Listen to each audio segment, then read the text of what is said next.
Hi students, good morning and welcome back to the channel. तो देखिए बच्चों, इस वीडियो में मैंने पोस्ट किया हुआ है क्लास 11th का ईवीएस का पेपर। ये वाई सीरीज़ है, soft zone areas of Jammu and Kashmir 2024 का पेपर है जो रिसेंटली कंडक्ट हुआ था, आप जानते हैं। तो देखिए एक्स सीरीज़ का मैंने ऑलरेडी वीडियो में पोस्ट किया हुआ है, वहाँ पर आप देख सकते हैं और जाके उसका PDF भी वहाँ से डिस्क्रिप्शन लिंक से डाउनलोड कर लेना।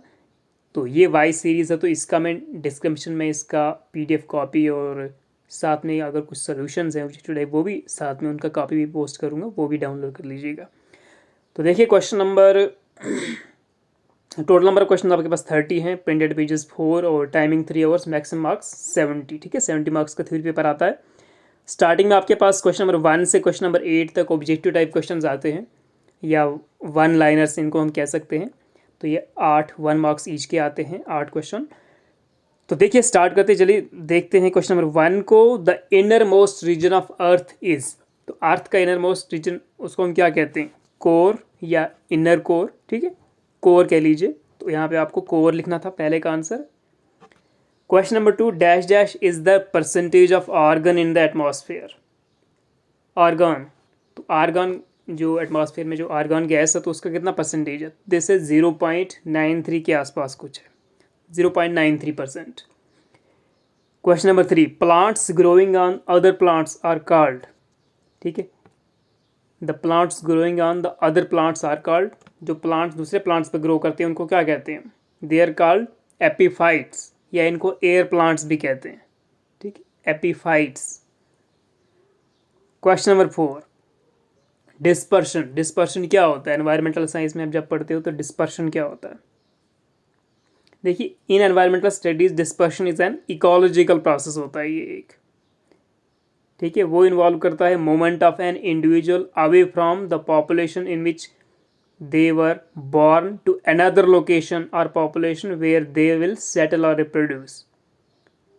डिस्पर्स हो जाना मतलब एक किस्म का डिस्पर्शन, डिस्पर्स हो जाना।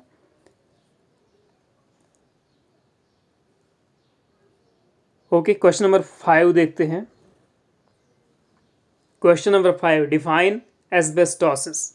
ठीक है, ये क्वेश्चन बड़ा इंपॉर्टेंट है एनवायरमेंटल बेस पे। एस्बेस्टोसिस क्या होता है? एस्बेस्टोसिस होता है ये एक क्रॉनिक लंग डिजीज होती है that causes scarring and inflammation of the lungs due to inhaling of asbestos fibres over a long period of time.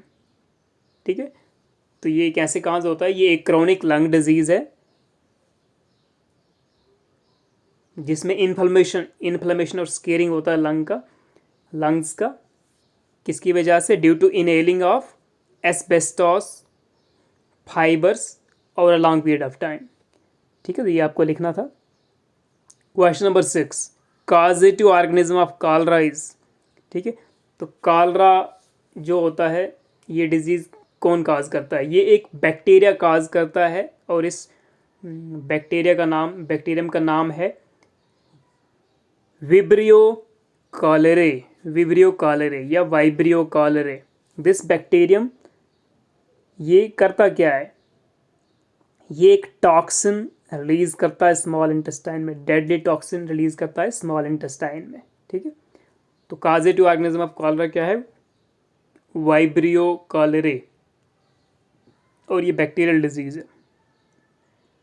Question number 7 को देखते हैं। The Pioneer of green revolution in India is, ये father of green revolution बोल लीजिए या Pioneer of green revolution बोल लीजिए, तो ये आप ऑलरेडी जानते हैं, MS स्वामीनाथन। ठीक है, he was born in Kumbakonam Tamil Nadu. ठीक है, ये तमिल थे, तमिलनाडु के। तो ये रिसेंटली लास्ट ईयर 2023 में इनका डेथ भी हुआ था। तो father of green revolution in India is MS Swaminathan. MS कुछ इनका बड़ा लंबा सा नाम है स्टार्टिंग में, MS Swaminathan, born in Kumbakonam Tamil Nadu. ठीक है, 1925 टू 2023 तक। और ये इनको भारत रत्न मिला था 1987 में। ठीक है, क्वेश्चन नंबर 8, ये तो आपको बिल्कुल सिंपल क्वेश्चन है। Name two cereal crops in India. ठीक है, तो सीरियल क्रॉप ऑलरेडी जानते हैं, rice, wheat, maize, millets, barley, oats, sorghum, ragi, rye, ये सब ये क्या है? These are cereal crops. Question number 9, social environment. क्या होता है सोशल एनवायरनमेंट? तो इसको अगर आप डिफाइन करना चाहो, कंप्लीट डेफिनेशन लिख देते आप, तो आप कहते हैं कि it is defined as the immediate physical and social settings in which people live or in which something happens or develops। ठीक है, सोशल एनवायरनमेंट इसमें आता क्या? It encompasses the culture that individual are born into and the people and institution they interact with. Social environment ये greatly influence होता है किससे? Individual behaviour, beliefs and values से। सोशल एनवायरनमेंट, ठीक है। डिफाइन सिनकोलॉजी, ठीक है, या साइनकोलॉजी। तो सिनकोलॉजी और आर्टिकोलॉजी, दूसरे सीरीज वालों को ये आर्टिकोलॉजी आया हुआ था। तो autecology and synecology are the two main branches of ecology, ठीक है। तो सिनकोलॉजी क्या होता है? इसको हम कम्युनिटी इकोलॉजी भी कहते हैं, and it is the study of how group of organism interacts with their environment, ठीक है। जो आर्टिकोलॉजी होता था उसमें होता है how individual organism interacts with its environment. Synecology होता है उसमें group of organism interacts with the environment, ठीक है। और interaction of organism with the environment, that is ecology. तो इकोलॉजी की ही ये दो ब्रांचेस होती हैं। What are the limitations of non conventional energy sources, ठीक है। कुछ लेस एफिशिएंसी या कॉस्टली या कुछ ऐसा इनका आपने पढ़ा होगा। अर्थक्वेक्स कॉज्ड, है ना, कोलिजन ऑफ टेक्टोनिक प्लेट्स, या एक प्लेट दूसरे के ऊपर खिसक रही है या दूर भाग रही हैं टेक्टोनिक प्लेट्स, तो अर्थक्वेक्स उससे पैदा होते हैं। Right a short note on outer crust. Outer crust के ऊपर आपको देखना था, जो क्रस्ट का आउटर लेयर है किस चीज़ का बना हुआ है, कहाँ से कहाँ तक, कितने किलोमीटर तक है, इसका रेंज क्या है, थोड़ा सा जस्ट 2-3 लाइन्स में। Elaborate on the role of Greenpeace towards environment. Greenpeace towards environment काफ़ी अच्छा क्वेश्चन है।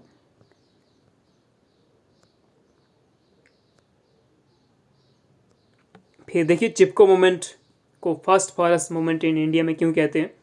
Health as per World Health Organization की गाइडलाइंस के हेल्थ को कैसे डिफाइन करते हैं हम? ये चिपको मूवमेंट भी काफ़ी इंपॉर्टेंट क्वेश्चन है, रिपीट होता रहता है। हेल्थ को कैसे डिफाइन करते हैं? वर्ल्ड हेल्थ ऑर्गेनाइजेशन की गाइडलाइंस के ऊपर। तो हु कहता है कि हेल्थ को डिफाइन करते हैं a state of complete physical, mental and social wellbeing, ठीक है। कोई डिफॉर्मिटी, कोई डिजीज़ भी नहीं होना चाहिए साथ में बॉडी में। तो complete physical, mental and social wellbeing, ये डेफिनेशन है वर्ल्ड हेल्थ ऑर्गेनाइजेशन का, जो उसने हेल्थ को दिया, डिफाइन किया। Explain medicinal plants as natural resources, ठीक है। थोड़ा medicinal plants as natural resource के बारे में थोड़ा सा लिखना था आपको। इंटीग्रेटेड पेस्ट कंट्रोल क्या होता है, या 2 डिसएडवांटेज लिखने थे आपको of using chemical fertilisers. Question number 19 to 27, ये 3 मार्क्स वाले हैं सारे। Write a short note on human environment relationship, ठीक है। एक पढ़ रहे हैं और सारे क्वेश्चन मतलब एक ही टॉपिक या 2 टॉपिक से, कुछ ही टॉपिक से क्वेश्चन बनाए गए हैं सारे ये। व्हाट आर इकोलॉजिकल एडेप्टेशंस, काफ़ी इंपॉर्टेंट क्वेश्चन रिपीट होता रहता है। एक्सप्लेन एडेप्टेशन टू विंड, ठीक है। बहुत सारे इकोलॉजिकल एडेप्टेशन की काइंड्स हैं, ये टाइप्स हैं। तो adaptation to wind by organisms, ये आपको इसको एक्सप्लेन करना थोड़ा। Elaborate the different cooperative interactions among the members of the same species. What are biogeochemical cycle, name their types. Write a short note on the importance of environmental education. Soil borne disease बतानी थी, कुछ example देनी थी 2। Limitations of Malthusian theory. Problems does our population create, our population से क्या क्या problem हो सकती है। Describe various technique of achieving sustainable agriculture, काफ़ी इंपॉर्टेंट क्वेश्चन है, लेटेस्ट आजकल बड़े एग्जाम्स में आते हैं इस टाइप के क्वेश्चन। सस्टेनेबल एग्रीकल्चर में कौन कौन सी टेक्निक्स यूज़ की, उनको थोड़ा डिस्क्रिप्शन देना था। या आप कर सकते थे main causes of disappearance of traditional variety of crops, अच्छा क्वेश्चन है ये भी। और ये थे long answer type questions 28 to 30, ये 3 क्वेश्चन आए हुए थे 75 to 100 वर्ड्स, उतना लेंथी भी नहीं लिखना था इनको भी। चलो अगर हम मानते हैं थोड़े बड़े क्वेश्चन है, 75 to 100 वर्ड्स तक लिखने से तीनों। Each describe the structure of functions of an ecosystem, structure and function of ecosystem काफ़ी इंपॉर्टेंट क्वेश्चन है। या इकोलॉजिकल सक्सेशन, ये क्वेश्चन तो बहुत ही इंपॉर्टेंट है। इसकी types of stages, nuclear energy and what are its advantage and disadvantages, यहाँ पर आप कर सकते थे non renewable energy resources and what are the major advantage and disadvantage of using them. और लास्ट क्वेश्चन आपका 5 मार्क्स का था, that is what are mineral resources, what are their different class and uses, काफ़ी important question है ये। या फिर आप कर सकते थे animal resources be beneficial to mankind, how can animal resources be beneficial to the mankind. तो ये था आपका वाई सीरीज़ का पेपर। इस वीडियो के डिस्क्रिप्शन में मैं इसका PDF दे दूँगा, वहाँ से आप डाउनलोड कर लीजिएगा। बाकी thanks for watching, have a good day.